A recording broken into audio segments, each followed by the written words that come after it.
Hi, this is Dr. Zadeh. I'd like to show you how the surgical kit for the Implanova system works and what the components of the set are. This is the Implanova self-grafting surgical and prosthetic kit. The prosthetic kit in this system is very simple. It only comprises of one hex driver, the ratchet adapter, and the torque wrench. Those three items are the only items needed for the prosthetic operation of this kit. Therefore, we have included that in the surgical kit, and we don't have a separate box for the prosthetic kit. The hex driver, though, comes in three different lengths, and you will need all the three lengths depending on what you're doing. The size of the hex is the same in every prosthetic part for the Implanova set. There is no other hex size that you will need to operate all the Implanova parts. The ratchet adapter for Implanova has few characteristics. The back of this ratchet adapter has a little incline that would lock the hex driver in it, so that when you're working and taking this into the mouth, the hex driver doesn't drop from the adapter. Now, sometimes if you put a lot of force on this, this may get locked more than what you want, and you may not be able to remove it. Then take a plastic instrument from the back of this, push it out. But typically, if you're using it for the hex, it should come out with a finger, and it shouldn't come out when you don't want it to come out. Now, a hex would lock into the cover screw also, so you can take the cover screw in the mouth and screw it on. So all of these locking mechanism is incorporated into the system so that it'll be easy to operate and so that we don't drop these in patient's mouth. However, take all the precautions that you usually take so that if these get dropped, patients don't swallow it. So this is the complete prosthetic kit for the Implanova self-grafting system. Now let me introduce you to the surgical kit. The surgical kit is mainly made up of drills, paddling devices, implant carriers, and hex drivers. The comprehensive surgical kit also comes with the drill stoppers or the turbo guide for the guided system. But coming back to the surgical kit, as you see, there are groups of drills which start from left to right. The sizes of these drills are all color coded. The yellow is for the narrow implant, and it mentions it here on the bottom. The blue is for standard diameter implant, which is the 4.5, and the red for the wide implant, which are 5.5. As you can see, the same color scheme is carried this way. That means for the narrow implant, these are the body drills. This is the paralleling device, and these are the head drills. Similarly for the standard implant and wide implant. So let me introduce you to the drills in the system. There are the body drills, then there are the head drills, the pilot drills, and these four silver colored drills are called short drills. I will mention why we call them short drills. Yes, the tip is a little shorter, but these short drills are made to be used when you're planning on placing a 6 or 8 millimeter long implant. But now let's concentrate on a regular osteotomy, which is, say, for a standard medium implant. Standard being a 4.5 millimeter diameter, medium being a 10 millimeter length implant. So we always like to start with a surgical round burr to mark the area that we want to start the osteotomy. After the round burr, we can use these triangular drills that would cut from all sides to establish the direction of the osteotomy. This goes in about 10 millimeter at the most, and even if you're planning on a longer osteotomy, you do not need to go any more than this. After this Lanneman drill, you are going to use the pilot drill. The pilot drill would be the final drill if you use the 3 millimeter implant, but it's very rare that we use a 3 millimeter implant, so it's going to act as a pilot for all the other size implants. Pilot drill also comes from in short and long. all the cylindrical drills come with the same type of marking. So the markings on all the cylindrical burrs are the same. There is a thick band of laser marking. There are two bands apical to it, and there is one band coronal to it. So the thick band, the bottom part of it marks 10 millimeter. The top part of the thick band marks 12 millimeter. The mark below the 10 is 8, and the below that one is 6, and the one above 12 is 14. So all the implant lengths in the Implanova self-grafting system come in even numbers. They start from 6, 8, 10, 12, and 14. And therefore the drill markings correspond to that too. So anywhere you want to know how long you've gone in, look for the thick band. The bottom of the thick band is 10 millimeter, the top of it is 12. Now, remember, these are subcrestal implants, so whenever you're doing the calculations for the length of your osteotomy, you need to always add 1 or 2 millimeter to the implant size that you're planning to place. In other words, if you're planning on a standard medium implant, which is a 4.5 by 10 millimeter, your osteotomy is going to go as long as 12 millimeter.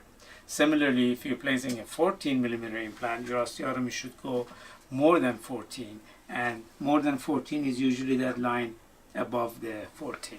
Now the subcrestal amount, usually you shoot for about 1.5 to 2 millimeter. If it becomes a little bit less or more, it really does not affect the outcome. But it is important for the implant head to be subcrestal so that we give the implant a chance to grow bone on its shoulder, so that it will have minimum or no crestal bone loss when it's in function. So we talked about this, the lengths on different burrs. The way we start the osteotomy, as I said, we start with the pilot drill. We go pilot drill to the length of the implant we are planning on placing, plus say 1 or 2 millimeter. Then we take our x-ray with the pilot drill to check for our direction and length and all that. If there is any correction needed, I suggest we make it with the pilot drill, make the correction, and then move to the next drill up. The next drill up from the pilot drill would be the yellow drill. Now these yellow drills, they are marked on the individual drills also. The yellow drill has a yellow band, the blue has a blue band, and similarly the red has a red band. Now if you're using a 3.5 millimeter implant, this will be your final body drill. So the yellow would be the final for any 3.5 millimeter implant. So you go to yellow to the length plus 1 or 2 millimeter that you're determining for your subcrestal level. After this, you can use these instruments to check the depth of your osteotomy by this end and the direction of your drill. You can use this to take x-rays also. Similarly, these are color coded. So the yellow corresponds to the yellow drill, blue corresponds to the blue, red corresponds to the red. Now you may notice that the head of these are all a little different shape. The reason is, if you've used the head drills, then putting a cylindrical instrument in a divergent osteotomy is not going to be accurate. In that case, you will use this other head of it, and that will give you the direction accurately. So right now we use the yellow drill. If we are placing a 3.5 millimeter implant, then we'll use the 3.5 millimeter head drill. Now the head drill, the countersink drills, remember, they don't go to the length. So the way we have marked the countersink drills are by 2 laser marks. The first laser mark, the one that is closer to the tip, is for subcrestal placement, If you want to go way subcrestal, then it's a second laser mark. The only reason that on purpose we want to go way subcrestal is to create a nice emergence profile for anterior cases. Otherwise, a subcrestal placement would suffice for longevity of the implants. Now, if you go only up to the very top of the drill, that would be for a crestal placement, which I don't recommend, but sometimes if you have to, because you have important anatomical structures that you don't want to encroach upon, then you can do a crestal placement. In that case, you go up to the top of it. Now, the entire length of all the head drills are 8 millimeters.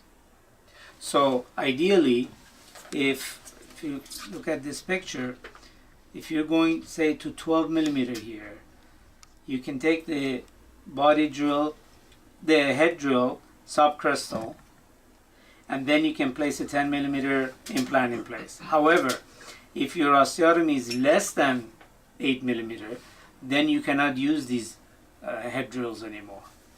And that's why we created the short drills. In other words, if your intended implant is shorter than 8 or 6 or it's 6 millimeter, then you will use the silver colored short drills, which are also color coded. So because the length of these are only 6 millimeter, so these drills can go up to 6 millimeter and widen the osteotomy for your shorter implants.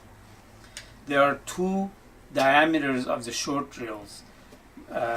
One is blue, which is for the standard implant. One is red for the wide implant. Obviously, because the set does not have a 6 millimeter by 3.5 or 3 millimeter.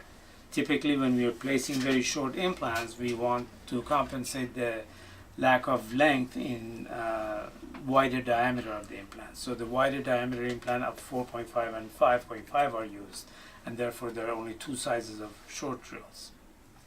The short drills are made so that it cannot go beyond the depth that is made by the body drills. The tip of the short drills are non-cutting.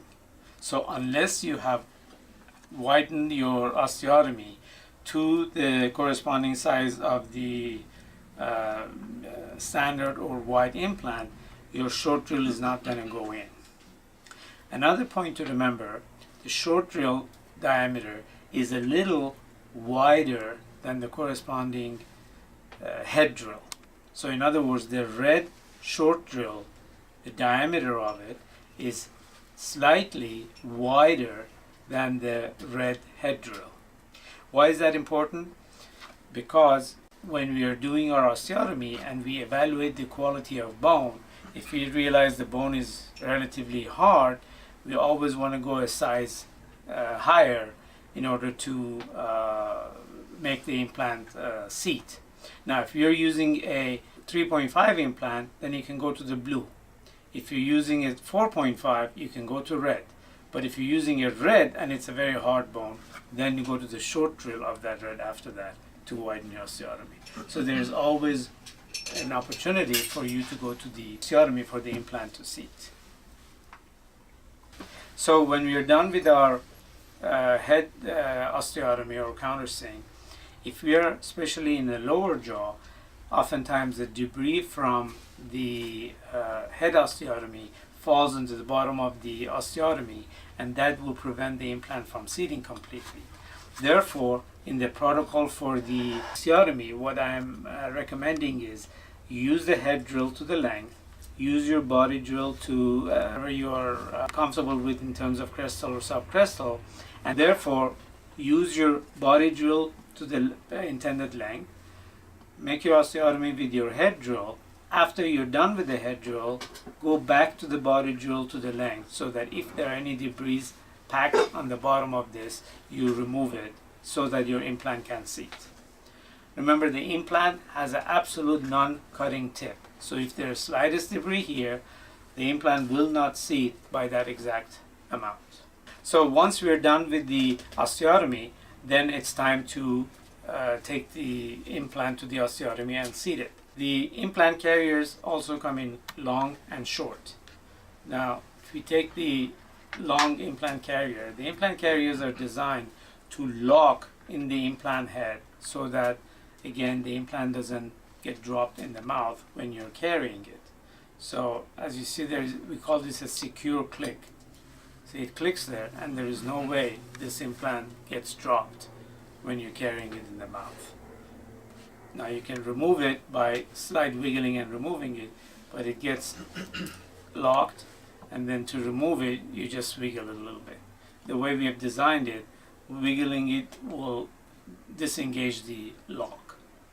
So the implant carriers currently in our kit are all ISO, and the ISO will work in the handpiece, or it'll work in the ratchet adapter. When we are placing it in the ratchet adapter, pay attention to this little hex that is there. That hex will engage into the hex of the ratchet adapter, and the function of that is that the ISO rating is about 40-45 Newton centimeter. After that, that ISO can break. But the rating for this hex goes to about 120 Newton. So this implant can easily and comfortably get seated with 80 Newton. So to place 80 Newton force on this, you need this hex to engage inside the adapter. Of course, if you're using a handpiece, some handpieces have this hex as part of them, and with those handpieces you can go up to 70, 80 Newton, whatever the machine allows it. But typically the handpieces also are rated up to about 50 Newton. These are the two examples of surgical handpieces available for implantology. They're all geared down handpieces. They're 20-to-1 typically. That means 1000 RPM is turned by the motor in the back. You're getting 200 RPM in the front. Now, older handpieces are just like this. They do not have any hex engagement here. So if you put an implant carrier in an older handpiece, that hex is sticking out. That means you cannot put more than 35-40 Newton pressure on this, or you're going to warp or break that ISO attachment there. A German company designed this hex because they realized they would need more than 35-40 Newton that the ISO can stand it. So they designed handpiece like this. Now this handpiece has a little sleeve which protrudes from the handpiece, and that sleeve works to engage the hex. So in this handpiece you can put up to 70 Newton centimeter on the implant carrier without breaking the ISO in the back. But my suggestion to everyone is that set the torque on the machine around 50. Even though the machine goes up to 70, set it up to 50 or even 35, so that when you're beginning to seat your implant and you go up to say 35 and the handpiece stops, then you know that you have at least 35 Newton stability of your implant. After that, you can remove this, put it on the ratchet driver, and with the ratchet driver you can go up to 80-90 Newton. The reason I'm saying is, even though these handpieces are rated up to 70 Newton, if you use it up to 70 Newton or go a little bit more, you will break these down quickly. And a good handpiece like this is not inexpensive, and you'll end up having to go through these number of these handpieces if you go up to their maximum rated force.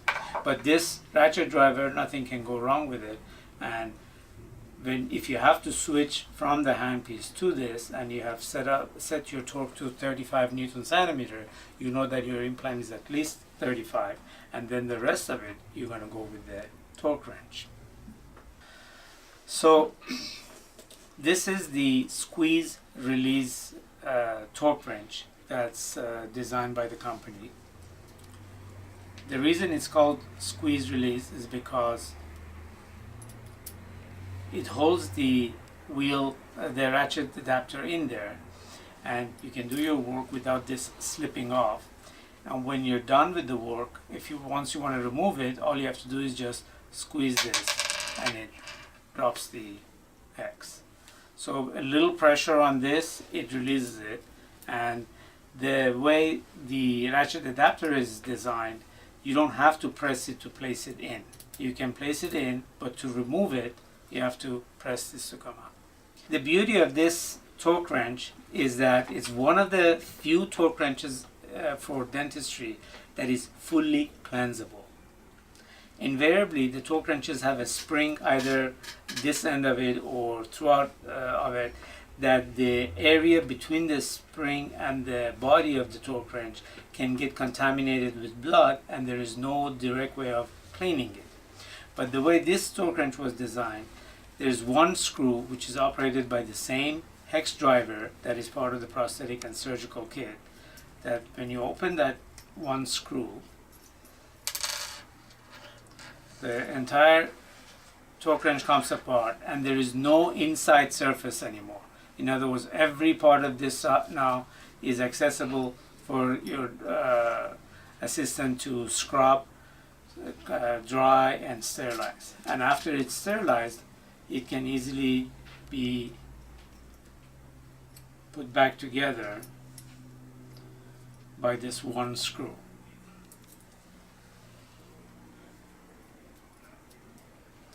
That's it. It's now ready to go. Even if you don't take it apart, it does have accessibility to almost all the surfaces. So if you're using it just to retorque an abutment and it's not involved with blood or even saliva, you can even scrub it like this. But if you, oftentimes when you use these torque wrenches for surgery, they get blood on them, and once they get blood on them, you need to be able to scrub every surface for cleansability. Most torque wrenches out there are not fully cleansable, but this is. Typically, each comprehensive surgical kit has two of these torque wrenches, one with the white beam, which is 20 Newton and goes up to 30-35. But remember, for the Implanova self-grafting subcrystal system, every prosthetic part goes only up to 20. So be very careful.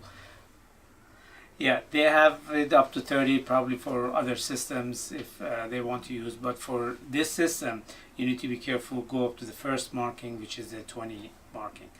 The torque wrench with the black rim goes up to 100 Newton, and that's for the implant placement. The rest of it is the same, it's just a little bit longer here, a little bit longer here, but everything else is the same on the 100 Newton torque wrench. So these 6 guides or drill stoppers do not have any markings on them. The reason is, as you can see here, there are different hand pieces with different lengths from the iso lock till the tip of it. So we have a range here for the drill stopper to work from 6 millimeter to 14 millimeter. One of the drill stoppers is for the head drill, the rest of them are for the body drill. What I recommend you do, the one that is smaller in diameter, as you can see here, it's for the head drill. The others are for the body drills. The reason is the head drill goes only to a certain depth. It doesn't need different depths. But the reason we have a guide for the head drill is because we can use these for a guided system too. These are called turbo guide.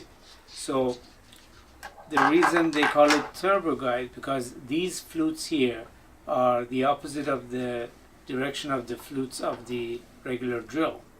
So therefore, when you're using these guides, when we're using it in the acrylic guide and the water is being sprayed over here, instead of the water splashing away, these flutes pump the water around the drill bit to the osteotomy part. So that's why they're called turbo guides. But you can use these as drill stoppers or as guided system. Now, let's say if we use it in this handpiece right now,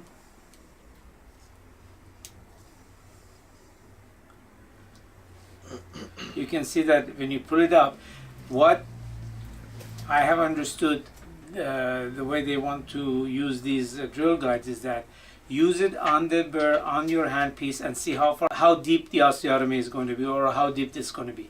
The function of this turbo guide for a head drill is when you use it guided for maintaining of the direction, and it's very important because a lot of times when we do immediate placement, the wall of the osteotomy that has the bone pushes this towards the wall of the osteotomy that the tooth came out of. So if you use it in a guided system, you really would need the guide for the head drill to hold the head drill against the wall that bone exists. Now, if we want to use it for the way I use it in my practice, I don't use guided. I use it as a drill stopper for my 6 millimeters when I'm doing under sinus or when I'm going under over the nerve. So the way I use it is like this. I pick one of these that once I put it on the handpiece, so to know whether you're using the right guide or not, put it on the burr, drive it on the handpiece, and then see how much it's showing. Whatever it's showing, that's your drill stopper. Right now I'm showing about 6.5 millimeter, 7 millimeter. So this is my ideal for a 6 millimeter implant. I use this actually quite often whenever I want to drill a 6 millimeter hole, especially on the in the mandible over the infraalveolar nerve. So we put this, and when it goes to the white part, when it stops. And then you can use the same for all the drills. So this was the 3.5. Then let's say you want to use this, you can use this one.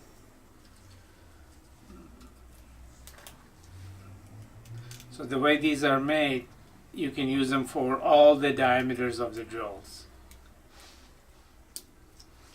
Like that. And bring it up, and it's not going to go any further up. It's not going to, whatever you see here, that's the stop it's going to give you. No more, no less. There is no. So instead of relying on what the guides say over them, go with what they show here. Because as I said, your handpiece may be different. Like in my office, we use different handpieces. We have one with this and one without. So if I mark, if they had marked it and we go with the marking on them, that would have been inaccurate, because with this handpiece now, this is showing more. So how do we know which one to choose? Then you take this one out, and then try another one that's, okay, this is smaller. There are different lengths, so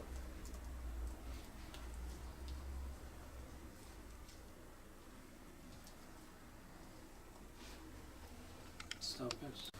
All the other drills. So this is for 14 millimeter, 12, 14. So for a 12 millimeter implant, that's a good one on this handpiece. If I'm using a different handpiece, then I have to choose a different drill stopper for that one. So in order to start the osteotomy, as I said before, it's best to make a little mark with the high-speed round burr. So we make a little mark with this surgical round burr. The reason we want to use a high speed for this part is because the high speed doesn't allow the burr to run on the bone surface and go in a different location that we want it to go. So we marked it with the round burr. We put the high speed aside. Then next we can go with the pyramid burr, or and this is for determining the direction. So because this cuts from the sides and cuts from the sides equally, then it cuts the tip. you have control over the direction that this goes in. Of course, in this case, we were trying to make it perpendicular to the surface of this block. So we place it there, and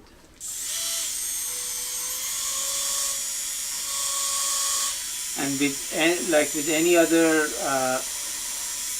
osteotomy burr, you want to have a pumping motion to allow the irrigant to get to the bottom of the osteotomy and the debris to come out of it. You never want to press it continuously. This is enough as far as direction is concerned. We're almost half or 2/3 of the length of this. Of course, when we're doing the osteotomy, there's going to be a lot of irrigation, and these won't stay there, so they come out and they get suctioned by the assistant. A very good practice for keeping the instruments clean is to have a little dish like this, and whatever comes out of the mouth and it's contaminated with blood, you dip it in there and put some water in there. It doesn't have to be saline, just regular water from your 3-way syringe. This way the burr is kept moist and it'll be easy to clean the blood off of it when you're done with the procedure. Otherwise, if blood gets dried on them, it'll be way more difficult, and sometimes they may not be able to totally scrub it off in their cleaning. So we took it out of the mouth, we put it in the dish. After that, we are going to the pilot drill. Now, I like to use the long drills even if I can use the short ones, because the long ones let me see the direction of my drilling. So we put a long one there. Now, we put it there. Typically, to tell the direction, we need to look at it from 2 different angles.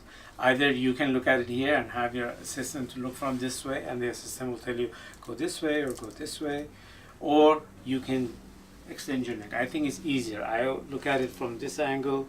Now, very, very important for this part, you should always have fulcrum, okay? If you hold it like this and try to do an osteotomy, there's no way you can control. You'll have no control over direction or over the depth of your osteotomy.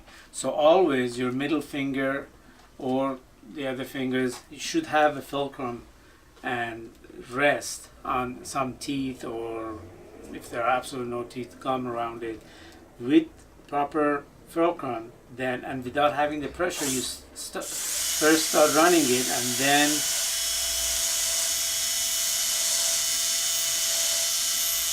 I went to 12 millimeter here. Take it out, and then this goes into my water dish, and the assistant suctions that. So that was my pilot. So at this point, I can leave the pilot drill like this in there and ask for an x-ray. The x-ray will tell me, obviously, proximity to the adjacent roots, the direction of it, and how far I've come close to, let's say, the sinus or the floor of the nose or the infraalveolar nerve. So once you took the x-ray, let's say the x-ray showed that the direction has to come a little bit this way. So before I go to the next one, I will go back with this, make the correction in the direction, or if I have to go further down, I will go further. And then if I have to do it, this was the pilot. Now the pilot is the final drill if you're doing a 3 millimeter implant. We have the 3 millimeter implants, but the indication for them is very, very limited. I mean, almost any space that you need to put the 3, you can put the 3 point. So while we are using the pilot drill, we need to determine the type of bone we are dealing with. That's very important. So basically, let's have 3 different types of bone. One, we can have soft bone, medium density bone, hard bone. Of course, you can have your D1, D2, D3, D4, but I think having 3 classifications like this would be more practical for the purpose of this exercise. So the typical protocol is for the medium bone. And what is a typical protocol? Typical protocol is start with the pilot drill, go to the body drill, then go to the head drill, back to the body drill, place the implant. That's your typical for average bone. Now, where do we usually find average bone in the mouth? Upper anteriors, maybe lower posteriors. Those are our average bone. Let's say we did the pilot drill and it went in real easy, more or less like this block went. So we're concluding that, okay, this is pretty soft bone. So if it's that soft of a bone, which typically we find it in the posterior maxillary area, then after the body drill, we can straight go to the implant and place the implant. The only place that works typically is the upper posterior area, that you use the body drill, you can skip the head drill and go to the implant right away. Now, let's say we had a little difficult time going into it with the body drill. That means we're dealing with hard bone. Where do we encounter this? Typically lower anteriors and occasionally the lower premolar areas in somebody who was a boxer or a clencher. The bone is extremely hard in that area. So we go through the typical osteotomy, pilot, body, head, and then we go a step further. So if you're doing the yellow, let's go to the blue. If you're doing standard implant, let's go to a wide implant. And similarly, with the head drill, go to the one head drill wider than that. So you have choice here to control how much osteotomy does the implant do as it's going in. Now, if you're using a 5.5 and you've already done your osteotomy with the red drills, then remember I said the short drills for each size is slightly wider. So go take the short drill and then go the depth. Now, typically for the lower anteriors, I like to use for an immediate load, we want to use a 14 millimeter implant. The way they have designed this implant, the osteotomy is mainly for the top part, which is micro groove, and the core of the body of the implant. The core of the body of the implant is much smaller than the body, the outside dimension. The difference between this implant and the other implants are that the other implants, you make the osteotomy about 0.5 millimeter smaller than the entire dimension, and then the implant will go and engage in that 0.5 millimeter difference in dimension. But this being self-grafting implant, and this has these sharp cutting edges, which in this enlarged model you can see better. If you see, this is a negative rake angle, and they say this is one of their patent features. As this implant is going in, this sharp edge shaves the bone, and the bone shavings will drop into this groove. And the direction of this groove is the opposite of the direction of the pitch of the whole implant. So as this is going in, it's shaving the bone shavings fall into this groove, and they're packed apically. They don't come out like the twist drill that we just used on that block. You know how the shavings of the material come to the surface, because that's how twist drills work. And all the other implants, the direction of their vertical fluid is either completely vertical or the same direction as the pitch of the threads. So if there is any debris, it comes out. And also all the other implants, they are condensing the bone because they don't have this negative rake angle. Look at this, the way this edge actually shaves the bone. All the other implants, this part here is like a large V, so it just scrapes the bone. There's a difference between scraping and shaving. So therefore, in the typical osteotomy of this implant, your body drill is much thinner than the dimension of the outside of the implant. Much more than that 0.5 millimeter difference. The difference varies between the different implant sizes. As you can see, this is probably a 3.5 millimeter implant, and still the core of this is easily about 1 millimeter less than the entire dimension. That means when you have created the body, when you've used the body drill to create the osteotomy for this part of the implant is doing a lot of the osteotomy itself as it's going in. That's why in a typical osteotomy, you can actually feel or hear the scraping of the bone or shaving of the bone rather, as it's going in. You hear it, you feel it, and it has quite a bit of resistance as it's going in because the implant is doing the osteotomy. Also, I read that they have a different surface finish from this part of it to this part.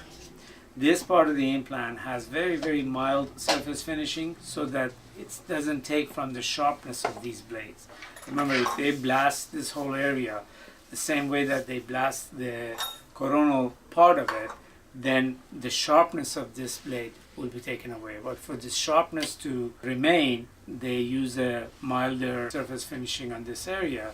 And when it comes to the part of it that, as I said before, typically the top 4 mm of the implant that provides the long-term stability of the implant, then they have a coarse surface finish for faster and better integration. Now, remember the difference between the implant and this implant and the others, and you have to modify your osteotomy accordingly. Now, if you have a bone that's like marble and is extremely hard, you can't expect the blades of the implant to do the osteotomy for it. So in those cases, then increase your osteotomy so that the little shaving that the implant does would be enough and would be soft enough so that you can drive the implant home. Those of you who have used bone scrapers to harvest bone, you can see that the harder bone it is, the larger volume you get from the harvesting of the bone. In other words, the cortical bone, you can scrape say 1/100th of a millimeter at a time and you get a substantial volume. But if you go to the cortical bone, you have to basically scrape the same volume as you're planning on harvesting the bone. So in a harder bone, the little shaving that the implant does gives you much more volume of autografted bone. So if you are taking the same amount of bone in a hard bone, you'll end up with a much larger volume of bone than you can accommodate in this area and in between. Whereas if it's a softer bone, then the amount that the implant is shaving would be enough to condense. And it makes sense. If it's softer bone, then you want to pack it more and you want to graft it more. And if it's a very hard bone, you really don't need to graft more, and there's going to be less spaces. The bone is less spongy and therefore less spaces for the autograft bone to be packed against it. With the same token, it may happen that you have a hard bone and you're driving your implant in, but you didn't estimate how dense that bone is, and the implant is shaving a lot of bone, and the autograft can at one point pack all of these, and the whole implant will become like a smooth bullet that would keep turning. Now, if you notice that is happening, back the implant out, hold the implant out over your dish or against the suction, and with your 3-way syringe, wash all the bone debris that's around the implant. Next time around when you place the implant, then you can see that the implant is engaging and it's going hard because now it has room for the blades to cut through the bone. So going back to the osteotomy, we had the pilot drill, we took the x-ray, and the x-ray showed that it was the right depth and the right direction. So we are going after the pilot drill with the yellow drill. Yellow would be the body drill for the 3.5. So same way, we place it here, make sure the direction is correct. Then when we start the drilling, we don't want to be putting pressure, so we start like that, and then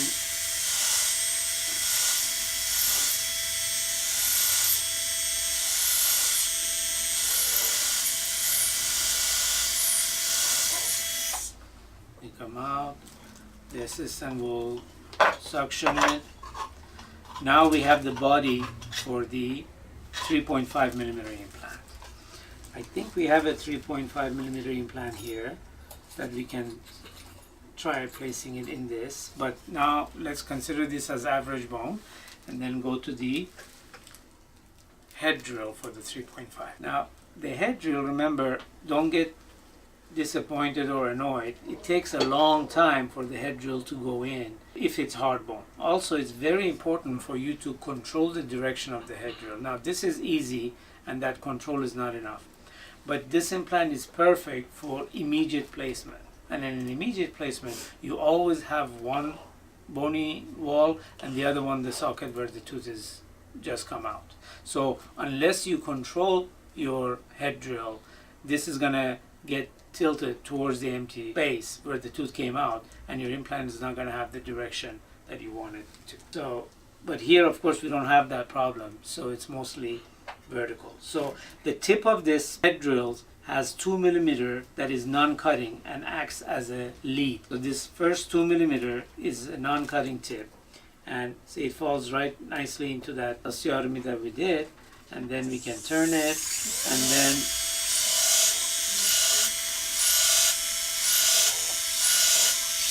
now if we wanted crestal placement, we would start right here.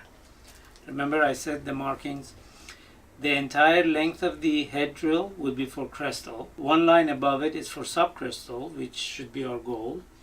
If for some reason we want to go deeper, then that would be the line above it. So now we want to shoot for subcrestal placement. So I'll go to that first line or the middle marking between the trim line on this side and the top of the drill.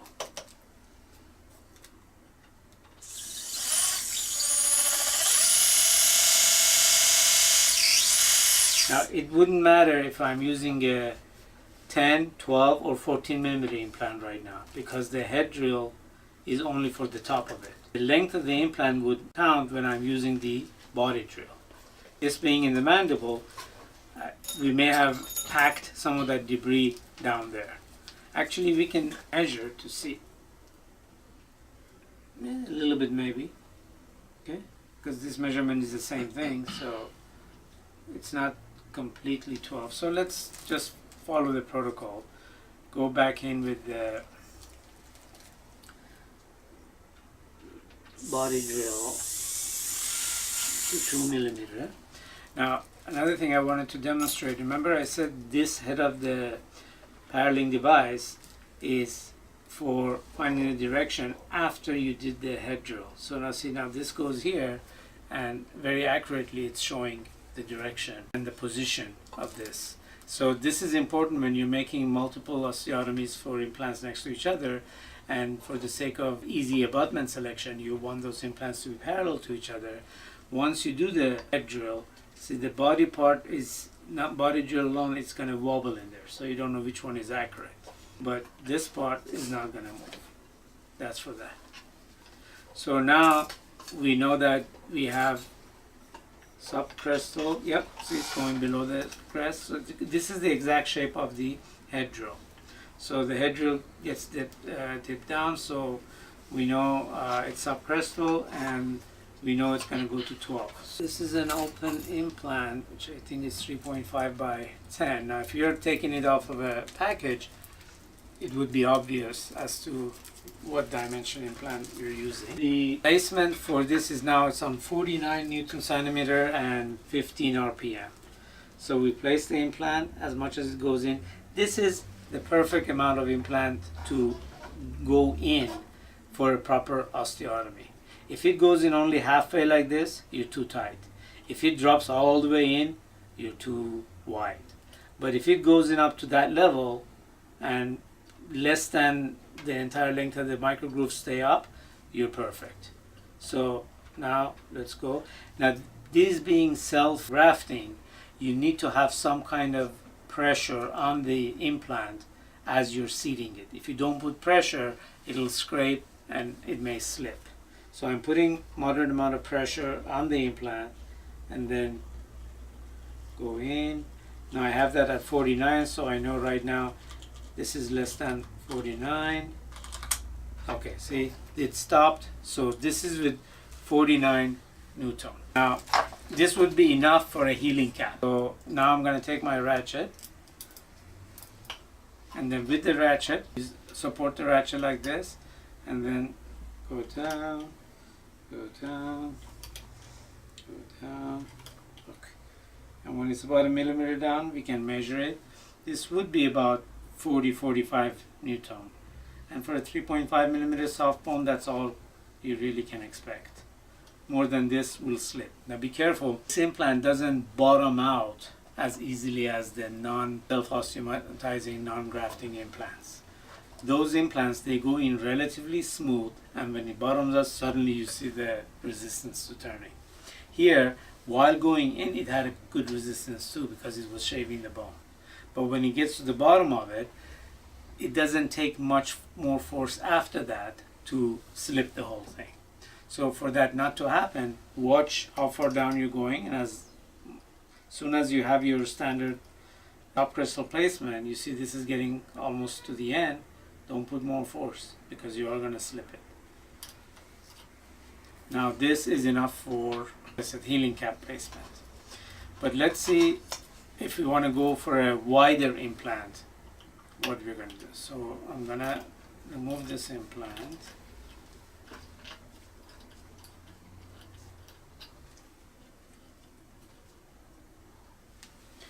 Let's say we want to put I have a 6.5 millimeter implant here. The 6.5 millimeter implant in this system are called rescue implants. You never need to plan to place a 6.5 millimeter. 6.5 millimeter wide is only when the 5.5 is too small, or it slipped on you, or it's a lower second molar with the socket that's pretty wide and 5.5 doesn't engage. Then you have an indication for a 6.5 millimeter. The 6.5 millimeters come in 6 and 8 millimeter diameter. Now, one thing to remember, this cannot get a healing cap or cannot be immediately loaded, obviously, because it's short. But let's continue the osteotomy as if we are preparing for this. So we went to the yellow. After the yellow, we go to blue, which is for a 4.5 millimeter implant. Then red.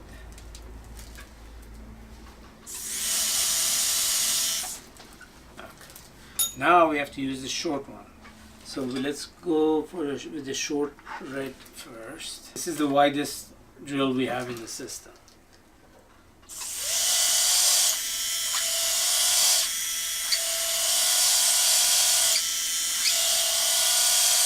Suction. Now the 6.5 millimeter we may be able to put in. This is considered kind of soft bone. Let's try it.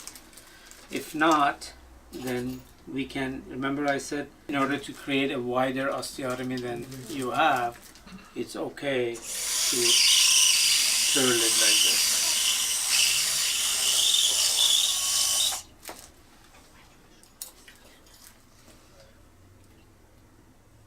Okay, this is actually an 8 millimeter implant, so let's go down. Now we want it subcrystal, so we go to 10. Look at the shape of these 6.5 millimeter implants. It's almost cylindrical. It doesn't have that much taper. The short drills are designed to create that shape. See? It doesn't have the taper. There's no room to taper it. So they're not trying. So they designed this short drill especially for this. But this short drill is designed for the 5.5 millimeter. This is a rescue implant. That means if the 5.5 millimeter is somehow screwed and it's too low. Now this would be too wide for a 5.5. 5.5 is not going to go there. Now let's see if we can rescue and put a 6.5 there. See, I twirled around it quite a bit. So if this is a 5.5, it probably is not going to get stable. See, the 5.5 is moving around. But let's see. I'm putting a lot of downward pressure. Wow, nice. That's your 49 Newton to the ratchet.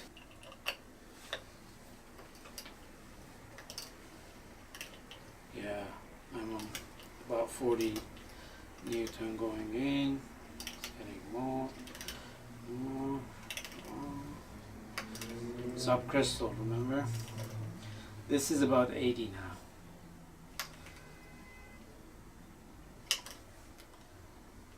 This is 80.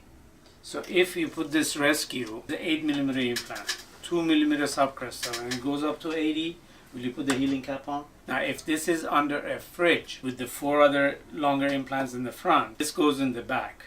Will you make it part of the fridge? So even if it's a fridge, this would be good for taking advantage of it. But look at the subcrustal level. This is minimum to ideal. So look at the level of the subcrustal placement. They have the prosthetic parts, even if the implant is much deeper than this, but I don't see the necessity to go any deeper than that, unless here we don't have retention and we want to go deeper down, but we don't have to worry that, oh my god, now how I'm going to restore it, because as part of their system they have long and extra long healing abutments and stock abutments to take advantage of. Okay, so that's a subcrustal level.